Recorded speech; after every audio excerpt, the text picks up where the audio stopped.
இரக்கமுள்ள ஆண்டவரே, நீர் பேசுகிற ஆண்டவர். இந்த கால வேளையிலும் அப்பா நீங்க பேசுங்க. இந்த கரத்தில் எங்களை ஒப்பு கொடுக்கிறோம். இயேசுவை நாமத்தில் பிதாவே, ஆமென். இயேசுவை நாமத்தில் உங்களை வாழ்த்தி அன்போடு இந்த காலை உடன்படிக்கை தியானத்திற்கு வரவேற்கிறேன். You're most welcome to the Covenant of the Day. And today is 22nd July 2026 Wednesday, புதன்கிழமை. ஹல்லேலூயா. சரி, நாம் தொடர்ந்து எபேசு சபைக்கு கர்த்தர் என்ன சொல்லுகிறார் என்று நாம் பார்ப்போம். ஆமாதானே? அவர் எப்படிப்பட்ட ஆண்டவர்? 7 குத்தவுகளுக்கு நடுவிலே உலாவுகிற ஆண்டவர். அது மட்டுமல்ல, எபேசு தூதர்களுக்கு ஆண்டவர் சொல்லுகின்ற வார்த்தைகளை ஆண்டவர் யார்? நம்ம ஆண்டவர் இயேசு கிறிஸ்து சொல்லுகிறார். அந்த வார்த்தையை அவர்கள் திருச்சபைக்கு சொல்லுகிறார்கள். ஆமாதானுங்களே? இப்போ இன்றைக்கு அவர் உலாவுகிறார். இன்றைக்கு எப்படி உலாவுகிறார்? பரிசுத்த ஆவியினாலே சபைக்குள்ளே, குடும்பங்களுக்குள்ளே, கர்த்தருடைய பிள்ளைகளுக்குள்ளே அவர் உலாவுகிறவர். நான் உங்களோடு கூட இருக்கிறேன் என்று வாக்கு கொடுத்த ஆண்டவர். அப்படியாப்பட்ட ஆண்டவர் தரிசனமாக யோவானுக்கு காரியங்களை வெளிப்படுத்துகிறார். இன்னைக்கு நம்ம பார்க்க போகிறது 2ஆம் அதிகாரம் 2வது வசனம், chapter 2 verse 2, Revelation. பார்ப்போங்களா? Hallelujah. I know your works, your labor, your patience, and that you cannot bear those who are evil. And you have tested those who says they are apostles and are not, and have found them liars. உன் கிரியைகளையும் உன் பிரயாசத்தையும் உன் பொறுமையையும் நீ பொல்லாதவர்களை சகிக்க கூடாமல் இருக்கிறதையும், அப்போஸ்தலர் அல்லாதவர்கள் தங்களை அப்போஸ்தலர் என்று சொல்லுகிறதையும் நீ சோதித்து அவர்களை பொய்யென்று கண்டறிந்ததையும். ஆண்டவர் அந்த எபேசு சபையில் இருந்த தரத்தை, குவாலிட்டியை சொல்லுகிறார். என்ன மாதிரி சபை நீங்க? லிஸ்ட் பண்ற. அதிசயமா இருக்கிறது, அற்புதமாக இருக்கிறது. என்ன சொல்றாரு?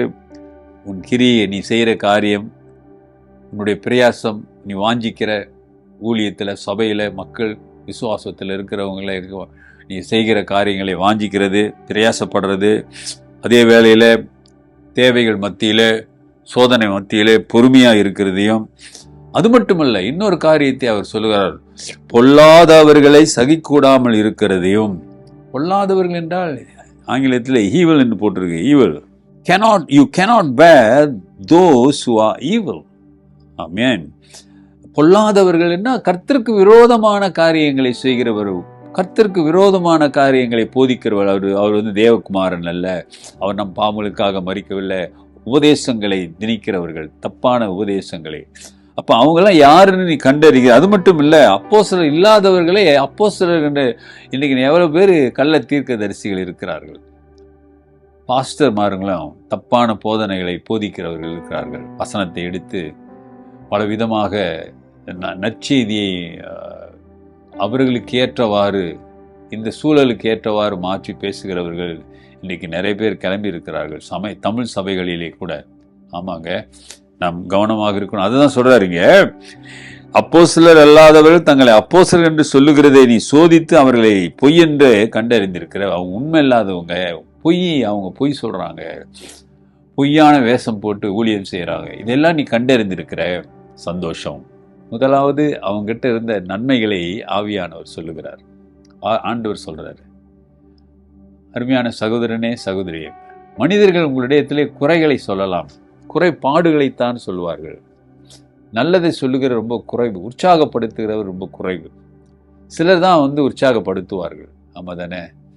நல்லா இருந்ததுன்னு சொல்றது கூட யோசிப்பாங்க.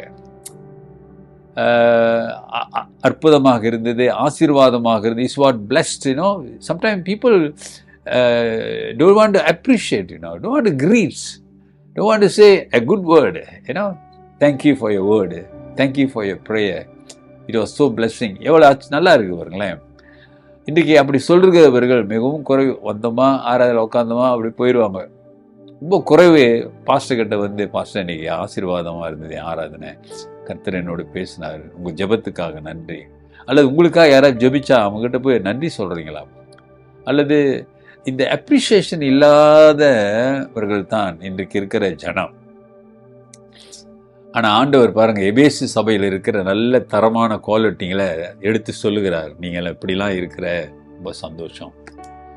அப்போ உன் வாழ்க்கையில் இருக்கிற, உன் சபையில் இருக்கிற தரமான காரியங்களை குறித்து கர்த்தர் சந்தோஷப்படுகிறார்.